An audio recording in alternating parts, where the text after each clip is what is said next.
Sejam bem-vindos, bem-vindas, amados e queridos alunos do curso Mater Dei de Teologia Bíblico-Doutrinal para leigos, para agentes pastorais, catequistas ou pessoas que queiram aprofundar na fé.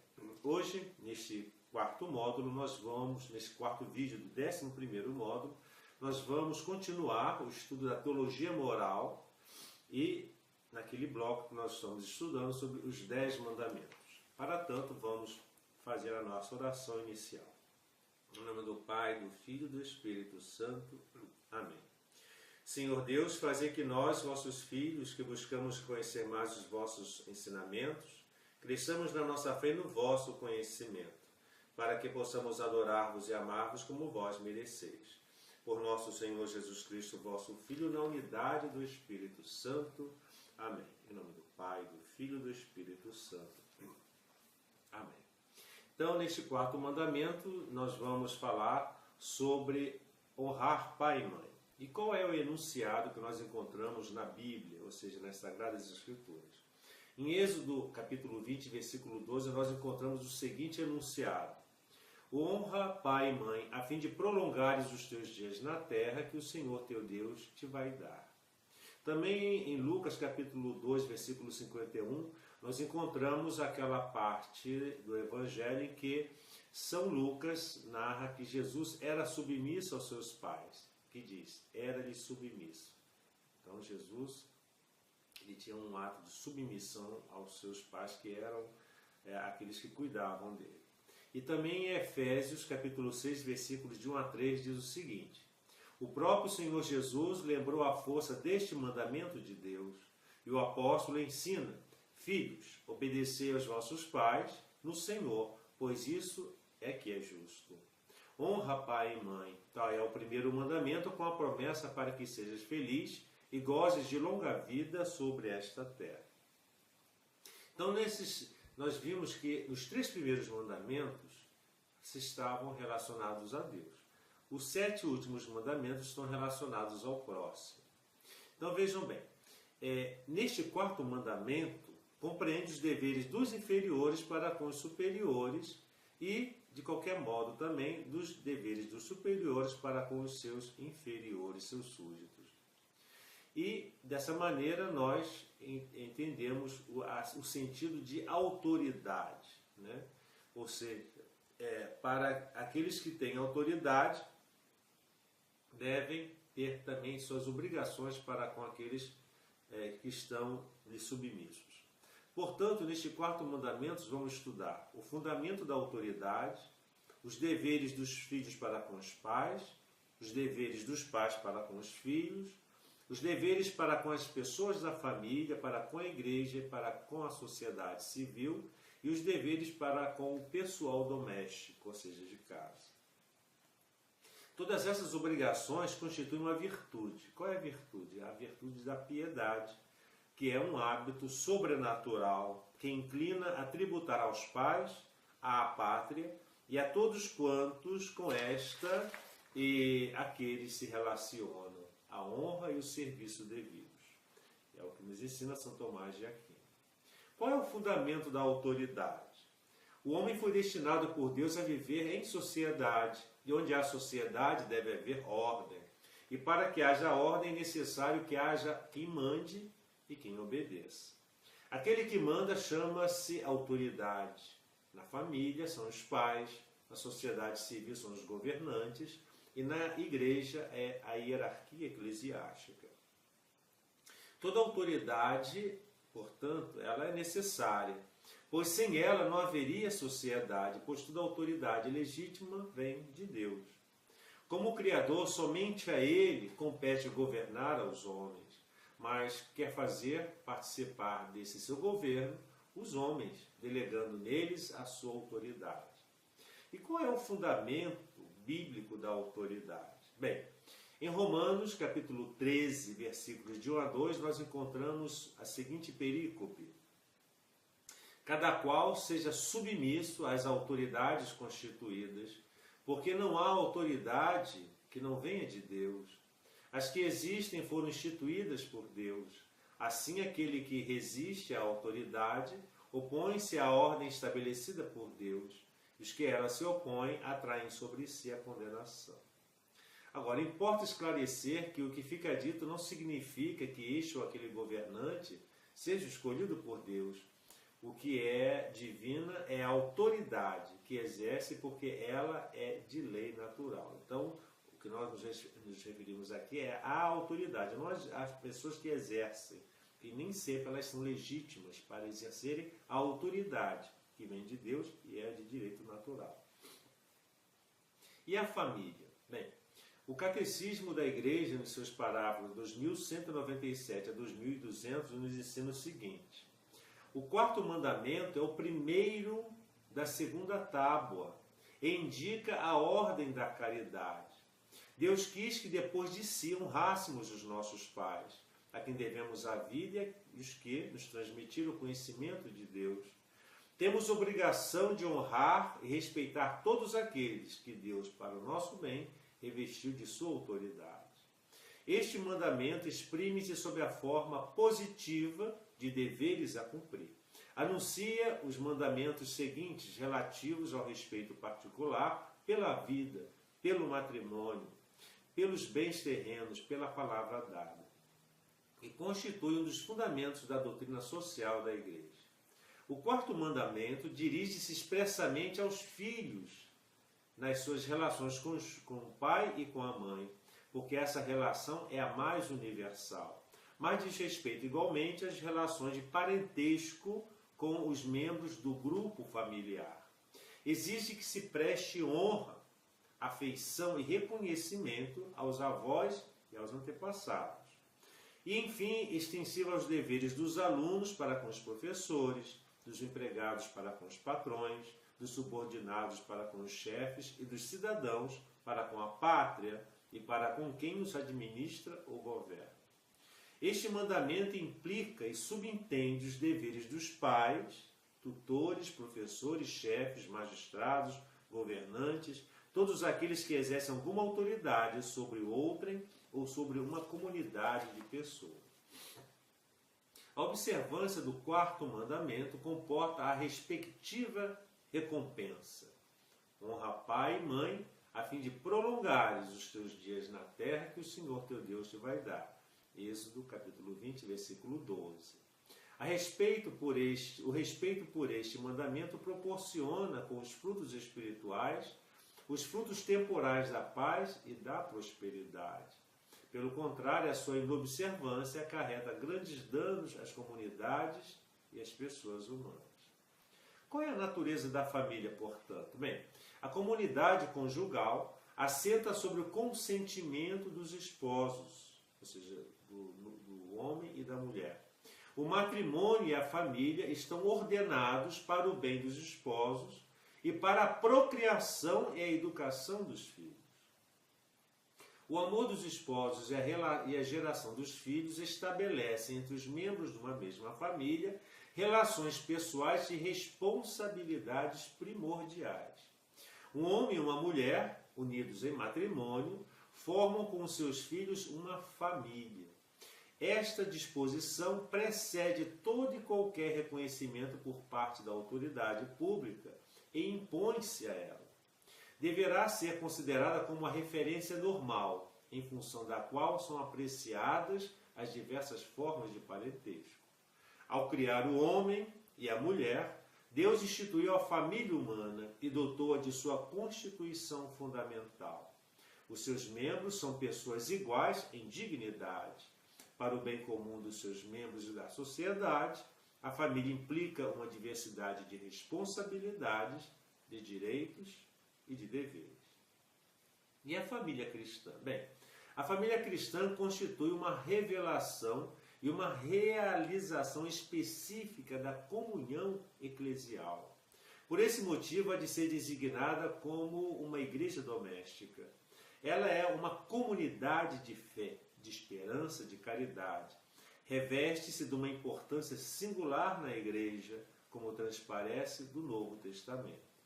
A família cristã é uma comunhão de pessoas, vestígio da imagem da comunhão do Pai e do Filho no Espírito Santo. A sua atividade procriadora e educativa é o reflexo da obra criadora do Pai. É chamada a partilhar a oração e do sacrifício de Cristo. A oração cotidiana e a leitura da palavra de Deus fortalecem nela a caridade. A família cristã é evangelizadora e missionária. As relações no seio da família comportam uma afinidade de sentimentos, de afetos, de interesses que provêm, sobretudo, do mútuo respeito das pessoas. A família é uma comunidade privilegiada, chamada a realizar a comunhão das almas, o comum acordo dos esposos e a diligente cooperação dos pais na educação dos filhos.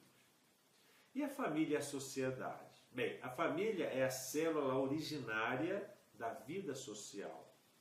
É ela a sociedade natural em que o homem e a mulher são chamados ao dom de si, no amor e no dom da vida. A autoridade, a estabilidade e a vida das relações no seio da família constituem os fundamentos da liberdade, da segurança, da fraternidade no seio da sociedade. A família é a comunidade em que Deus, desde a infância, se podem aprender os valores morais, começar a honrar a Deus e a fazer o bom uso da liberdade. A vida da família é a iniciação à vida em sociedade. A família deve viver de modo que os seus membros aprendam a preocupar-se e a encarregar-se dos jovens e dos velhos, das pessoas doentes ou incapacitadas e dos pobres. São muitas as famílias que, em certos momentos, se não encontram em condições de prestar esta ajuda, recai então sobre outras pessoas, outras famílias, e subsidiariamente sobre a sociedade o dever de prover a estas necessidades. A religião pura e sem mancha aos olhos de Deus, nosso Pai, consiste em visitar os órfãos, as viúvas nas suas tribulações e a conservar-se limpo do contágio do mundo. A família deve ser ajudada e defendida por medidas sociais apropriadas. Nos casos em que as famílias não estiverem em condições de cumprir as suas funções, os outros corpos sociais têm o dever de as ajudar e as amparar na instituição familiar. Mas, segundo o princípio da subsidiariedade, as comunidades mais vastas abster-se-ão de lhes usurpar as suas prerrogativas ou de se imiscuir na sua vida. A importância da família na vida e no bem-estar da sociedade implica uma responsabilidade particular desta no apoio e fortalecimento do matrimônio e da família. Portanto, a autoridade civil deve considerar como seu grave dever reconhecer e proteger a verdadeira natureza do matrimônio e da família, defender a moralidade pública e favorecer a propriedade doméstica. Prosperidade doméstica. A comunidade política, portanto, tem o dever de honrar a família e de assistir e nomeadamente de garantir. Primeiro, a liberdade de fundar um lar, ter filhos e educá-los de acordo com as suas próprias convicções morais e religiosas. Segundo, a proteção da estabilidade do vínculo conjugal e da instituição familiar, a liberdade de professar a sua fé, de a transmitir, de educar nela os seus filhos com os meios e as instituições necessárias. Terceiro, o direito à propriedade privada, a liberdade de iniciativa, de obter um trabalho, uma habitação e o direito de emigrar. Quarto, consoante as instituições dos países, o direito aos cuidados médicos e a assistência aos idosos, bem como ao abono da família. Quinto, a proteção da segurança e da salubridade, sobretudo no que respeita a perigos como a droga, a pornografia, o alcoolismo, etc. Sexto, a liberdade de formar associações com outras famílias e de ter assim representação junto às autoridades civis. O quarto mandamento esclarece as outras relações na sociedade. Nos nossos irmãos e irmãs, vemos os filhos dos nossos pais, nos nossos primos, os descendentes dos nossos avós, nos nossos concidadãos, os filhos da nossa pátria, nos batizados, os filhos da nossa mãe igreja. Em toda pessoa humana, um filho ou filha daquele que quer ser chamado de nosso Pai. Daí que as nossas relações com o próximo sejam reconhecidas como de ordem pessoal. O próximo não é um indivíduo da coletividade humana, é alguém que, pelas suas origens conhecidas, merece uma atenção e um respeito singulares. As comunidades humanas são compostas de pessoas. O bom governo das mesmas não se limita à garantia dos direitos e ao cumprimento dos deveres, bem como com a respeito aos contratos. Relações justas entre patrões, empregados, governantes e cidadãos pressupõem o quê? A benevolência natural, de acordo com a dignidade das pessoas humanas solicitadas pela justiça e pela fraternidade. E os deveres dos filhos para com os pais? A paternidade divina é fonte da paternidade humana. Nela se fundamenta a honra devida aos pais, o respeito dos filhos menores ou adultos pelo seu pai e pela sua mãe, nutre-se do afeto natural nascido dos laços que os unem. Exige-o o preceito divino. O respeito pelos pais, que é a piedade filial, é feito de reconhecimento àqueles que, pelo dom da vida, pelo seu amor, pelo seu trabalho, puseram os filhos no mundo e lhes permitiram crescer em estatura, sabedoria e graça. Honra o teu pai de todo o teu coração e não esqueças as dores da tua mãe. Lembra-te de que foram eles que te geraram, como lhes retribuirás por o que te fizeram? Está no livro de Siracida, capítulo 7, versículo 27 a 28. O respeito filial revela-se na docilidade. O respeito filial revela-se, vejam bem, na docilidade e na obediência autênticas. Diz o livro dos Provérbios: observa, meu filho, as ordens de teu pai, e não desprezes os ensinamentos de tua mãe. Servir-te-ão de guia no caminho, velarão por ti quando dormires, e falarão contigo ao despertares. E também, no livro dos Provérbios 13, capítulo 1, o filho sábio é fruto da correção paterna, mas o insolente não aceita a repreensão. Enquanto viver na casa dos seus pais, o filho deve obedecer em tudo e a tudo que eles lhes mandarem, para seu bem ou para o bem da família. Filhos, obedecei em tudo a vossos pais, porque isto agrada ao Senhor. Livro de Colossenses, capítulo 3, versículo 20. Os filhos devem também obedecer às prescrições razoáveis dos seus educadores e de todos aqueles a quem os pais os confiaram. Mas se o filho se persuadir em consciência de que é moralmente mal obedecer a determinada ordem, não o faça. Com o crescimento, os filhos continuarão a respeitar os pais, adivinharão os seus desejos, pedirão de boa vontade os seus conselhos e aceitarão as suas admoestações justificadas. A obediência aos pais cessa com a emancipação, mas não o respeito que sempre lhes é devido.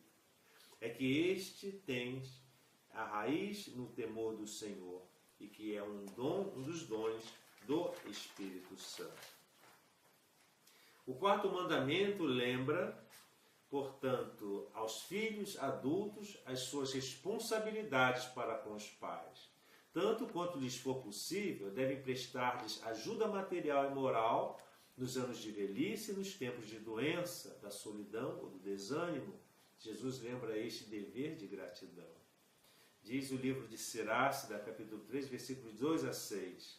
Deus quis honrar o pai pelos filhos e cuidadosamente firmou sobre eles a autoridade da mãe. O que honra o pai alcança o perdão de seus pecados, e quem honra a mãe é semelhante àquele que acumula tesouros. Quem honra o pai encontrará alegria nos seus filhos e será ouvido no dia da sua oração. Quem honra o pai gozará de longa vida, e quem lhe obedece consolará a sua mãe. Filho, continua o livro de Siracida, ampara o teu pai na velhice, não desgostes durante a sua vida, mesmo se ele vier a perder a razão. Sê indulgente, não desprezes, tu que estás à plenitude das tuas forças. É como um blasfemador do que desampara o seu pai, e é amaldiçoado por Deus aquele que irrita a sua mãe. O livro dos Provérbios diz: o respeito filial favorece a harmonia da vida familiar. Engloba também as relações entre irmãos e irmãs. O respeito aos pais impregna todo o ambiente familiar. Aí vem o livro dos Provérbios que diz: a coroa dos anciãos são os filhos dos seus filhos. E diz o livro de Carta aos Efésios: suportai-vos uns aos outros na caridade com toda a humildade, mansidão e obediência. Os cristãos têm o dever de ser especialmente gratos àqueles de quem receberam o dom da fé, a graça do batismo e a vida na igreja. Pode tratar-se dos pais, de outros membros da família, dos avós, dos pastores, dos catequistas, dos professores ou amigos. Diz a segunda carta a Timóteo: conserva a lembrança da tua fé sincera, que foi o primeiro da tua avó Lóide e da tua mãe Eunice, e que estou certo, habita também em ti. Portanto, podemos assim sintetizar as obrigações dos filhos para com os pais, já que dos pais receberam a vida de muitos outros benefícios. Os pais, por serem a primeira autoridade, representam Deus e foram encarregados por Ele de educar os filhos, ajudando-os a conseguir a salvação. Logo, são as seguintes obrigações. Primeiro, obrigação de amor. Que se demonstre por obras, tanto interno quanto externo, pois deve partir do fundo do coração. O amor deve ser também sobrenatural, desejando-lhes antes de tudo os bens eternos, a salvação de suas almas. E não cumprem esse amor interno quando, por falta de amor interno, se lhes tem ódio ou desprezo, ou por falta de amor externo, se não os tratam com dureza, com rispidez, se lhes provocam indignação ou ira, negam-lhes a salvação, têm indiferença e outras coisas tristes. O dever de respeito, que se demonstra pela sincera veneração quando se fala com eles e deles com reverência. O dever de obediência. Enquanto permanecem sob o poder paternal, os filhos têm o dever de obedecer os pais em tudo o que estes possam licitamente ordenar-lhes. O dever de ajuda às necessidades. Como na infância os filhos não podem dispensar a ajuda dos pais, assim na velhice os pais não podem dispensar a ajuda dos filhos. Neste caso, é de justiça que os filhos os ajudem em tudo aquilo de que precisarem e tiverem necessidade, sejam materiais, sejam espirituais. Agora, existe o pecado também por excesso de amor aos pais. Nós temos que ter cuidado com isso. Quando isso acontece, peca-se também por excesso com amor desordenado a pais e parentes, que leve a deixar de cumprir deveres mais importantes. Assim, o que deixa de seguir a vocação divina que Deus lhe indica por apego excessivo a seus pais, e aquele que, casado, descuida de seus deveres de estado matrimonial. E os deveres dos pais para com os filhos? Bem, a fecundidade do amor conjugal não se reduz apenas à procriação dos filhos. Deve também estender-se à sua educação moral e à sua formação espiritual. O papel dos pais na educação é de tal importância que é impossível substituí-los. O direito e o dever da educação são primordiais e inalienáveis para os pais. Os pais devem olhar para os seus filhos como filhos de Deus e respeitá-los como pessoas humanas. Educarão seus filhos no cumprimento da lei de Deus, na medida em que eles próprios se mostrarem obedientes à vontade do Pai que está nos céus. Os pais são os primeiros responsáveis pela educação dos filhos. Testemunham esta responsabilidade, primeiro, pela criação do lar, onde são regra a ternura, o perdão, o respeito, a fidelidade e o serviço desinteressado. O lar é um lugar apropriado para a educação das virtudes, a qual requer a aprendizagem da abnegação, de são os critérios, do autodomínio, das condições de verdadeira liberdade. Os pais ensinarão os filhos a subordinar as dimensões físicas e instintivas às dimensões interiores e espirituais. Os pais têm a grave responsabilidade de dar bons exemplos aos filhos, sabendo reconhecer diante deles os próprios defeitos, serão mais capazes de os guiar e corrigir. diz o livro de Sirácida. Aquele que ama o seu filho castiga-o com frequência. Aquele que dá ensinamento ao seu filho será louvado. E a carta aos Efésios.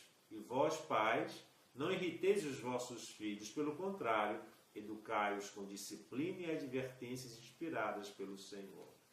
Portanto, meus queridos e amados alunos, o lar constitui o âmbito natural para a iniciação da pessoa humana na solidariedade, na responsabilidade comunitária. Os pais devem ensinar os filhos a acautelar-se dos perigos e degradações que ameaçam as sociedades humanas.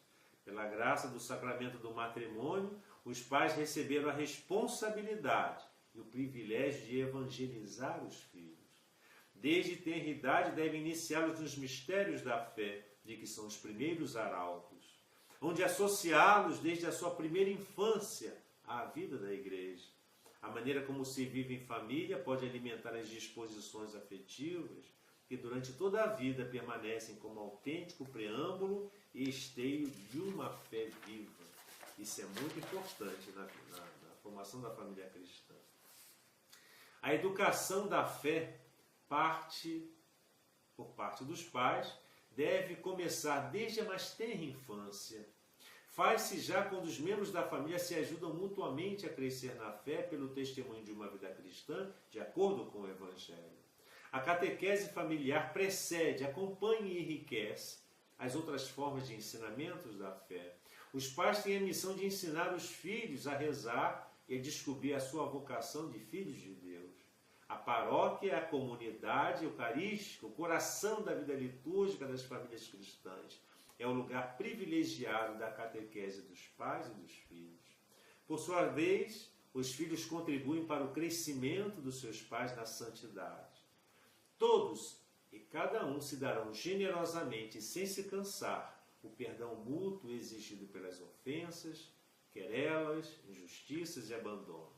Assim sugere o afeto mútuo e assim exige a caridade de Cristo. Durante a infância, o respeito e o carinho dos pais traduzem-se primeiro no cuidado e na atenção que consagram à educação dos filhos para promover as suas necessidades físicas e espirituais. À medida que vão crescendo, o mesmo respeito e dedicação levam os pais a educar os filhos no sentido de um uso correto da sua razão e da sua liberdade. Como primeiros responsáveis pela educação de seus filhos, os pais têm o direito de escolher para eles uma escola que corresponda às suas próprias convicções. Isso é um direito fundamental. Tanto quanto possível, os pais têm o dever de escolher as escolas que melhor os apoiem na sua tarefa de educadores cristãos. Os poderes públicos têm o dever de garantir este direito dos pais e de assegurar as condições reais de serem exercidos. Ao tornarem-se adultos, os filhos têm o dever e o direito de escolher a sua profissão e o seu estado de vida. Devem assumir as novas responsabilidades numa relação de confiança com seus pais, a quem pedirão e de quem de boa vontade receberão opiniões e conselhos. Os pais terão cuidado de não constrangerem os filhos, nem na escolha de uma profissão, nem na escolha do cônjuge. Mas este dever de discrição não os proíbe, muito pelo contrário, de os ajudar com opiniões ponderadas, sobretudo quando tiverem em vista a fundação de um novo lar.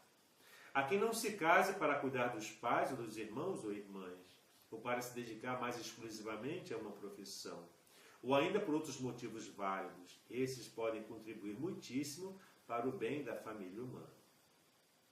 Então, caros irmãos, nós temos aqui essas ponderações importantes que nós temos como os cristãos entender e falar.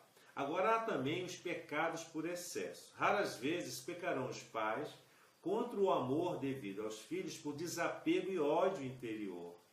É mais frequente que peguem por excesso de carinho, amor desordenado, não subordinado ao amor de Deus, que constitui grave perigo para o desenvolvimento harmonioso da personalidade do filho.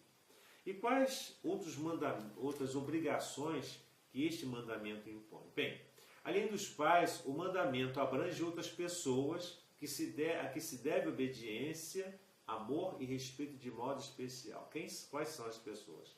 Aos irmãos, aos parentes, aos pastores da igreja, à pátria, às autoridades civis. Quais são os deveres das autoridades civis? Bem, aqueles que exercem alguma autoridade devem exercê-la como quem presta um serviço. Quem quiser entre vós tornar-se grande será o vosso servo. Está em Mateus, capítulo 20, versículo 26. O exercício da autoridade é moralmente regulado pela origem divina, pela sua natureza racional e pelo seu objeto específico. Ninguém pode mandar ou instituir o que for contrário à dignidade das pessoas e à lei natural. O exercício da autoridade visa tornar manifesta a justa hierarquia de valores, a fim de facilitar o exercício da liberdade e responsabilidade de todos. Os poderes políticos são obrigados a respeitar os direitos fundamentais da pessoa humana, a administração e justiça com humanidade, respeitando o direito de cada qual, nomeadamente das famílias e dos deserdados. Nós temos agora a comunidade política e a igreja. Toda instituição se inspira, mesmo que implicitamente, numa visão do homem e do seu destino, visão da qual tira as suas referências de juízo, a sua hierarquia de valores, a sua linha de procedimento. A maior parte das sociedades referiram as suas instituições a uma certa preeminência do homem sobre as coisas. Só a religião divinamente revelada é que reconheceu claramente em Deus, Criador e Redentor, a origem e destino do homem. A Igreja convida os poderes políticos a referenciar os seus juízos e decisões a esta inspiração da verdade sobre Deus e sobre o homem. As sociedades que ignoram esta inspiração ou a recusam em nome de sua independência em relação a Deus, são levadas a procurar em si mesmas ou a tomar de uma ideologia as suas referências e o seu fim, e não admitindo que se defenda um critério objetivo do bem e do mal. Em si mesmas, atribuem sobre o homem e o seu destino um poder totalitário, declarado ou oculto, como a história tem demonstrado a todos nós. A Igreja, que em virtude da sua competência, de modo algum se confunde com a comunidade política, é ao mesmo tempo sinal e salvaguarda do caráter transcendente da pessoa humana. A Igreja respeita e promove a liberdade política e a responsabilidade dos cidadãos. Agora, quais são os deveres de piedade para com o pessoal doméstico? Para finalizar esse nosso quarto vídeo desse 11º módulo. Os deveres de piedade para com o pessoal doméstico, ou seja, o pessoal de casa. Abrange os direitos e deveres das pessoas que prestam serviço em casa e que são elementos integrantes da nossa família. Primeiro, os deveres dessas pessoas reduzem-se a executar fielmente o seu contrato de trabalho e respeitar os donos da casa. E segundo, os seus direitos vão além dos de um simples empregado, mas devem ser consideradas pessoas integradas à família. Assim sendo, devemos a eles o salário justo e o seu bem-estar, segurança e repouso, e dar uma necessária formação e apoios convenientes à sua vida espiritual. Então, amados irmãos, com isso nós terminamos esse quarto módulo, esse quarto vídeo sobre o quarto mandamento. No próximo vídeo continuaremos o quinto mandamento da lei de Deus. Que o Senhor nos abençoe, guarde-nos de todo mal, nos conduza à vida eterna.